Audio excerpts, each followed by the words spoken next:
Hi everyone! So I just wanted to make this quick video to show you how to make homemade mayo, and the reason for that is when you're trying to buy mayo, a lot of it has sugar or it has soybean oil or canola or things that we don't respond well to. So it's really fast and easy. You take one egg and you want that egg room temperature. That can make a difference as far as creating the chemical reaction that we want to emulsify the oil. So I've got one egg at room temperature here, and I'm making kind of a small batch because I've already been making some. I made some mayo and then I turned like half of that into homemade ranch. And I'll give you the recipe for that too, because some people have a hard time eating salads without ranch who live in my home. So you've got the egg. Now I'm going to put in half a teaspoon of mustard. So the good thing about mayo is it's a nice, easy source of fat that is dairy-free, soy-free, all that free stuff, and it makes everything taste good.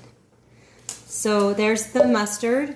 A lot of recipes call for like a whole tablespoon of vinegar, but I'm using apple cider vinegar, and I just think it's way too tangy. So I'm gonna only put in about like half of a tablespoon. Actually, that's, yeah, you can get there. Half a tablespoon of apple cider vinegar. And then you're gonna put in oil. So I'm using avocado oil here because it's a great source of fat. So we'll fill that up to about a cup. This is just this measuring thing that I got with my immersion blender, and the biggest secret to making mayonnaise, besides getting that egg to room temperature, is an immersion blender. I've never been able to make this until I got an immersion blender. Okay, now I like to season my mayo just a bit more. So I'm gonna add in a little more, like a dash of onion powder and a dash of garlic powder and some more salt, because we need lots of salt during this anyway. Ketosis kind of acts like a diuretic, so we're trying to get it in that salt. Alright, so I'm just going to put my immersion blender here on my egg yolk, because the egg yolk has that lecithin that's going to create that chemical reaction. And then you just turn it on. And if you can see here, it's starting to emulsify and turn nice and thick.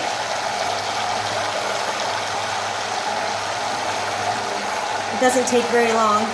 Once that gets going, then you can just sort of incorporate the other oil into that.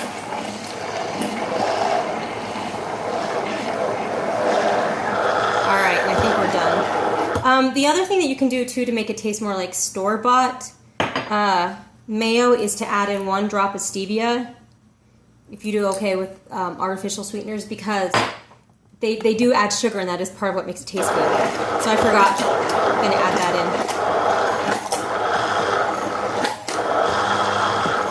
Okay, and there you go. When I make a bigger batch, I've noticed that it helps. Instead of putting in 2 eggs, I put in 1 egg and 1 egg yolk, just the egg yolk instead. And that seems to create a bit of a thicker mixture. But, oh, let me grab my, there we go. Okay, so now we're just gonna pour that in. So the last mixture that I made was actually quite a bit thicker, and I did put more vinegar in too. So I don't know if that helped to thicken it up more or not. So now I've got my mayo all ready, and it's got a nice color to it. It's really pretty, and yeah, see, that's a lot lighter. The other one that I made was so tangy. That tastes like perfect to me. And then what you can do afterwards is take 1 cup of the mayo that you've made. So you could double that recipe, do 2 eggs, or 1 egg and 1 egg yolk, and 2 cups of oil, and either a whole tablespoon or a tablespoon and a half of the apple cider vinegar. And then after you mix that all up, you take 1 cup of that and you add in a half a cup of sour cream, or if you don't do dairy well, you can add in a half a cup of coconut milk. Excuse me, I went to bed at like 2 o'clock last night, you guys, so don't judge me. So half a cup of coconut milk, and I'm talking about the kind of coconut milk that comes in a can, and you kind of have to mix it up because the fat all goes to the top. And I actually think that tastes better because it adds a little bit of sweetness to it naturally. but my son can't handle coconut milk, so I use the dairy. I do the sour cream. But you just mix that in with the mayo, and then you put in the herbs, which is really easy. So I'll put a list of the herbs down below this video, so that you can also make homemade ranch, and then you got a ton of ranch to help the vegetables or make your salads more enjoyable. So I hope that was helpful for you guys. Ask if you have any questions, go ahead and ask. And be sure to purchase your immersion blender if you're gonna be making homemade mayo.